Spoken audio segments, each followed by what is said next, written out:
தனையோ பிழைத்தன என்று இனி ஒருவர் வந்து உரைக்க கேளே பொன்னோ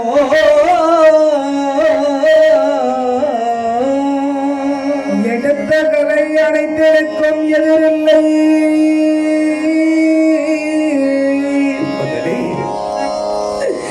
என் கண்ணே அபிமா அபிமா தெய்வம் பெரியப்பா அழுகிற கண்ணை திறந்து பாருப்பா. தர்மம் பெரியப்பா சொன்னாரே யுகத்தை உடைத்துக் கொண்ட உள்ளே செல்லும் உனக்கு துணைக்கு தெய்வம் பெரியப்பா அனுப்புற சொல்லிதானே உன்னை அனுப்பினார். நாளை உன்னை காப்பாற்றலாம் என்று ஓடோடி வந்தேடா என் கண்ணே. அந்த கொடும்பாவியாக விளங்குகின்றானே அந்த சிந்து தேசத்துக்கு ராஜா அந்த சயத்ரதே. அந்த சயத்ரவை இடையிலே கொன்றை மாலையை போட்டு வளைத்து விட்டாளா என் கண்ணே. அவ கொன்றை மாலையை போட்டு வளைக்காம போயிருந்தா உன்னை வந்து நான் காத்திருப்பேனே.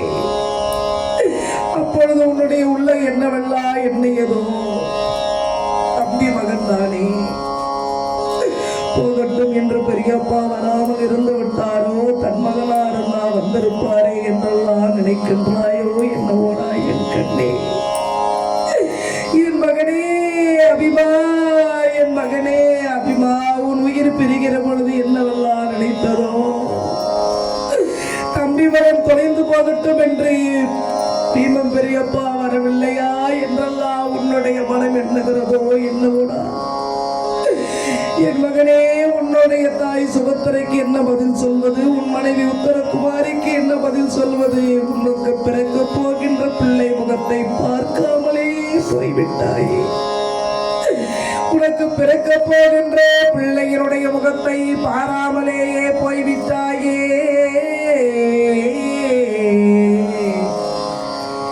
பீமசேனன் அழுகின்றான். இப்படி எல்லாரும் ஓ என்று கதறி அழுகிறார்கள்.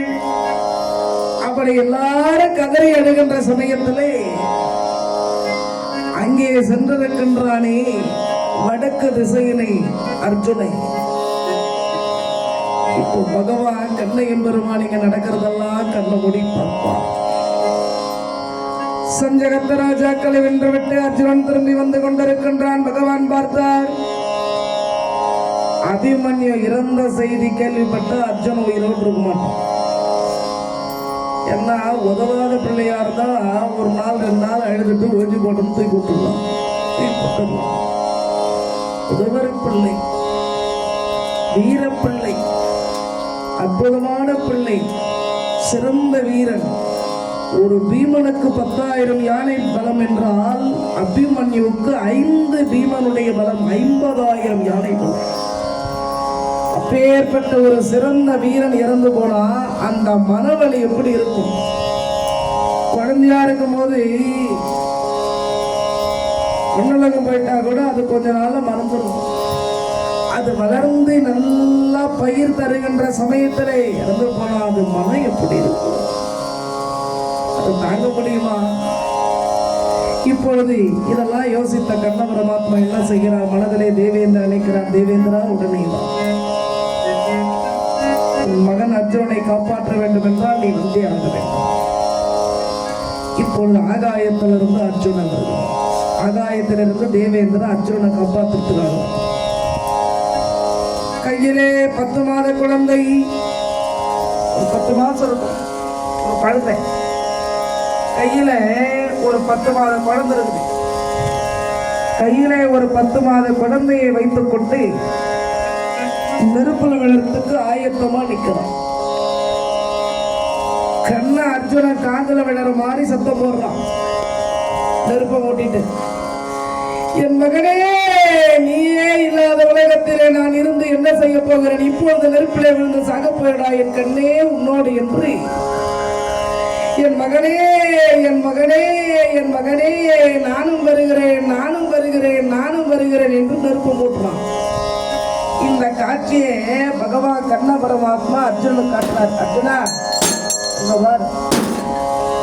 யாரோ ஒரு பிராமணர் நெருப்பை மூட்டி கை குழந்தையோடு சத்தம் போடுகிறாரே காதில் விடுகிறார். அது என்னன்னு போய் பார்த்துட்டு வந்தான். உடனே கீழே இறங்கி அர்ஜுனன் வந்தான். சாமி சாமி சற்று இல்லைங்க. யார் நீ? சாமி நான் தான் அர்ஜுனன். அது தேர்ல பகவான் இருக்கிறார். நாங்கள் வடக்கு திசையில சஞ்சகத்த ராஜாக்களை பாரத போர்ல வென்று விட்டு இப்பொழுது திரும்பி பாடி கூடாரத்துக்கு போய் கொண்டிருக்கிறோம். உங்களுடைய அழுகுரல் எங்களுடைய காதிலே விழுந்தது. இங்க வந்து பார்த்தால் நெருப்பு முட்டிட்டு கையில குழந்தையோடு இருக்கிறீங்களே, என்ன ஐயா? நீ வழிபோக்கம் தானே? வழிபோக்கம்னா என்ன? இந்த வழியில நடக்கிறோம். ஏதோ ஒரு வழியா இந்த வழியில போறவன் தானே. வேலையை பார்க்கணும் சொல்லாதீங்க சுவாமி. மனம் நொந்து போயிருக்கிறீங்க. மனம் நொந்து போய்கிறதுனால என்ன பேசுறேன்னு உங்களுக்கு தெரியல. என் கவலையை உனக்கு சொன்னா என் கவலை தேரப்போம். நான் எதுக்கு சொல்லணும் என் கவலை உனக்கு? ஏன் சொல்லணும் ஐயா? மனபாரத்தை மனசிலேயே வைத்துக் கொண்டிருந்தால் அது அதிகமாகவே தவிர குறையாது.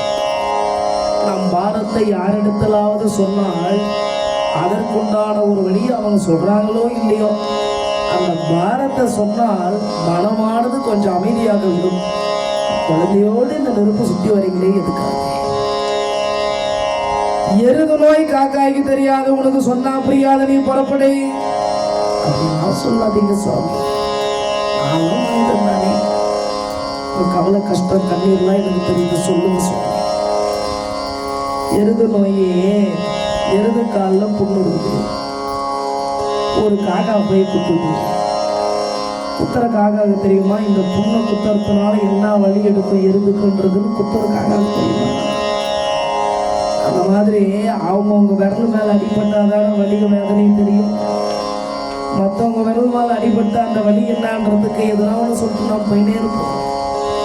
அந்த அடி நம்ம விரல் மேல படுகிற பொழுதுதான் அந்த வலிய காயம் எப்படி என்று தெரியும். அந்த மாதிரி உனக்கு சொன்னா புரியாது, நீ புறப்படுனாரு இந்த பிராமணன். ஐயா சொல்லுங்க சொல்லுங்க ஐயா, அப்படியெல்லாம் சொல்லாதீங்க ஐயா. இப்படி பல முறை அர்ஜுனன் கேட்டுக்கொண்டபடினால் அந்த பிராமணர் சொல்லுகிறார், ஐயா தவம் இருந்து ஒரு ஆண் குழந்தையை பெற்று 10 மாதம் தான் ஆகுது. அதற்குள்ளவெல்லாம் அந்த கடவுள் இந்த குழந்தையை கொடுத்த இறைவன் இதுக்கு ஆயில கொடுக்கலைங்க, இறந்து விட்டான். என் பிள்ளையே இல்லாத பொழுது நான் இந்த உலகத்தில் இருந்து என்னங்க பண்ண போறேன்? அதனால என் பிள்ளையோடு இந்த நெருப்புல விழுந்து சாவரத்துன்னு முடிவு பண்ணிட்டு நெருப்பு முட்டிட்டேன். ஐயா என்னையா சொல்லுகிறீர்கள்? பிடித்தாலும் விதி வழி அந்தினம்மா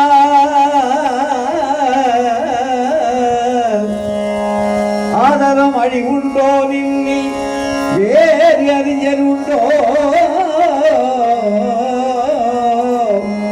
ஓரலம் தன்னில் யாவர் புதல்வரோடு இருந்தார் ஐயா. சாதல் இங்கு இயற்கை அன்று என்று அருளுடல் தடுத்த காலை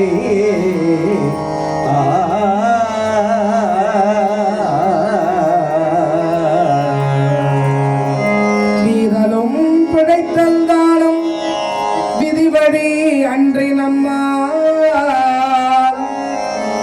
ஆதலும் அணிதலும் உண்டோ? ஐயா இதுவரை இந்த உலகத்திலே பிறந்தவர்கள் யாராவது இறக்காமல் இருந்திருக்கின்றார்களா? வீதல் படைத்தல் தானம் விதிபடி அன்றை நம்மால் ஆதலும் மனிதலும் உண்டோ? பூதலும் தன்னில் யாரே புதல்வரோடு இருந்தார் ஐயா? ஐயா காய்க்கு மரம் காய்க்கும், பூக்கு மரம் பூக்கும். பிறந்தவங்கெல்லாம் ஒரு நாளைக்கு இறந்துதான் ஆகணும். எவனுக்கு வேலை இல்லாமல் இருக்குமா? பழுத்த ஓலை மரத்துல இருந்து விழுந்தால் தானே புதிய ஓலை முளைக்கும். அது மாதிரி ஒரு மரம் நிறைய பழம் இருக்குது, பயங்கரமான சூறக்காற்று வீசுது, அதில் நல்லா காய்த்ததும் இருக்குது, பழுத்ததும் இருக்குது, பூவும் இருக்குது, மொட்டும் இருக்குது, பிஞ்சும் இருக்குது. அடிக்கிற காற்று என்ன, இது பூ பிஞ்சு, இது நல்லா கனிந்தது, இது கனியாது, இந்த வேறுபாடெல்லாம் பார்க்குமா? அடிக்கிற காற்று மரத்தில் இருக்கிற மொத்த பழத்தையுமே சாய்ச்சிட்டு போகும். பழத்தையும் சாய்க்கும், பூவையும் சாய்க்கும், காயையும் சாய்க்கும், கனியையும் சாய்க்கும், மொட்டையும் சாய்க்கும். அந்த காற்றுக்கு அந்த பேதெல்லாம் இல்லை. அது மாதிரி விதிக்கு அந்த பேதம் கிடையாதுங்க. குழந்தையா இருந்தாலும், குமரனா இருந்தாலும், வயசானவா இருந்தாலும் அவங்களுடைய விதி முடிந்த பிறகு அவரவர் போய் சேர வேண்டியதுதான். விதி வழியே இத்தேகம் கண்டாய், வினை போகமே இத்தோகம் கொண்டாய்.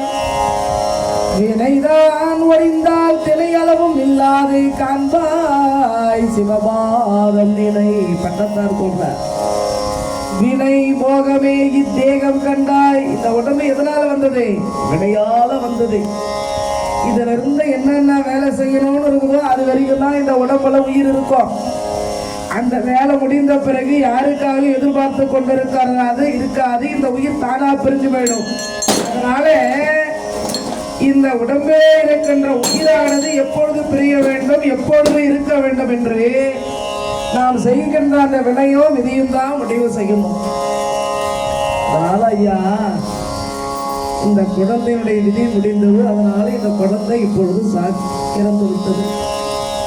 உங்க விதி முடியலையே, நீங்க ஏன் தற்கொலை செய்து போறீங்க? இந்த உலகத்திலேயே பெரிய பாவம் தற்கொலை செய்யறது. ஆத்மார்த்தி எந்த பாவம் செய்தாலும் வெளிப்பட்டுள்ளலாம். தற்கொலை செய்து கொண்டு இறந்தவருக்கு மறுபடியும் மனித பிறவி என்பதே கிடைக்காது. மனித பிறவியே கிடைக்காது. அப்படியே பேயாவே அலைந்து கொண்டிருக்க வேண்டியதுதான். மனித பிறவி என்பதே கிடைக்காது. பேயாகவே வாழ்நாள் முழுவதும் அலைந்து கொண்டிருக்க வேண்டியதுதான். அதனாலே ஐயா, ஆத்மஹத்தி வேண்டாம், சொன்ன கழுங்க. அர்ஜுனா, எனக்கு இவ்வளவு நேரம் அறிவுரை சொன்னீங்க. உனக்கு ஒரு பிள்ளை இருந்து அவனுக்கு ஏதாவது ஆனா இப்படி எடுத்துக்கியா? எனக்கு நீ சொன்ன அறிவுரை நீ எடுத்துக்குவியா? எனக்கு இவ்வளவு நேரம் அறிவுரை சொல்றது, நெருப்புல விடாதே, தற்கொலை செய்யறது பெரிய பாவம், இந்த பிள்ளைக்கு விதி முடிஞ்சு போச்சு, அவன் இறந்துட்டான், உனக்கு இன்னும் விதி முடியல, நீ வாழணும்னு எனக்கு அறிவுரை சொல்றீங்க. இது வரைக்கும் பிள்ளைகள் இறந்ததற்காக அழுத பெற்றோர் தான் உண்டே தவிர பிள்ளைகளை இறந்ததற்காக யாரும் பிள்ளைகளோடு சேர்த்து இறந்த பெற்றோர் யாரும் கிடையாதுன்னு எனக்கு சொல்றியே. உன்னை கேட்கிறேன், உனக்கு ஒரு பிள்ளை இருந்து அவன் இறந்து போனா நீ எனக்கு சொன்னது போல் இரவாமல் நீ இருப்பாயா? என்னையா சொல்றீங்க? உன் பிள்ளையாவது 10 மாத குழந்தை, நான் வாயார அப்பான்னு கூப்பிட்டுருக்க மாட்டேன். நான் அப்பான்னு கூட இன்னும் அழைத்திருக்காது. உன் முகமே இதுக்கு இன்னும் தெரிஞ்சிருக்காது. 10 மாத குழந்தை தான். என் மகன் அரவாணி என்ற பிள்ளை பாரத போரில் முதல் நாளை கதபலியாக ஊட்டினேன். அவன் 8வது நாள் இறந்து போனான். இப்பொழுது என்னுடைய மகன் சுபத்திரைக்கு எனக்கு பிள்ளையா பிறந்த வீர அபிமன்யு சண்டை புரிந்து கொண்டிருக்கின்றார். அவனுக்கு திருமணம் செய்து வைத்தேன். என் மருமகள் இப்பொழுது கர்ப்பிணியா இருக்கிறார். அப்படிப்பட்ட என் மகன் இறந்து போனா கூட உன்ன மாதிரி நான் தற்கொலை பண்ணிக்க மாட்டேன். குழந்தையாவது உன் அப்பான்னு கூட சொல்லணும். உன் முகமே அதுக்கு தெரியாது. என் பிள்ளை என்ன வார்த்தைக்கு வார்த்தை அப்பா அப்பா அப்பா அப்பா அப்பா அப்பா அப்பா என்று என்னை அழைக்காத நேரங்களிலே அவன் குரல் கேட்டு கேட்டு கேட்டு கேட்டு கேட்டு கேட்டு என் காதிலே அவன் இல்லாத இந்த சமயம் கூட என் காதில் அந்த சத்தம் தான் கேட்குது. அப்படிப்பட்ட என் மகன் இப்ப போர்க்களத்தில் சண்டை போட்டு இருக்கிறான். அவனுக்கு கல்யாணம் செய்து என் மருமகள் கூட கர்ப்பிணியா இருக்கிறான். அவளுக்கு கூட அடுத்த மாசம் குழந்தை பிறக்க போதே. அப்பேற்பட்ட என் மகனே இறந்து போனாலும் நீ சொல்ற மாதிரி நான் தற்கொலை செய்து கொள்ள மாட்டேன். வாங்க பிராமணரே என்று அழைத்தான் அர்ஜுனன். சரி வருகிறேன்னு வந்தார். வார்த்தையினால சொன்னா போனது எனக்கு சத்தியம் பண்ணது. ஏன்னா நான் இங்கிருந்து சென்ற பிறகு நீ நெருப்புல வந்துட்டா என்ன பண்ணுறது? சத்தியம் பண்ண அந்த தேவேந்திரன் தானே பிராமண வடிவத்தில் வந்து அர்ஜுனை காப்பாற்றுறதுக்கு சத்தியமா நான் நெருப்புல விட மாட்டேன்னு சத்தியம் பண்ணேன். நீ சத்தியம் பண்ணணும்.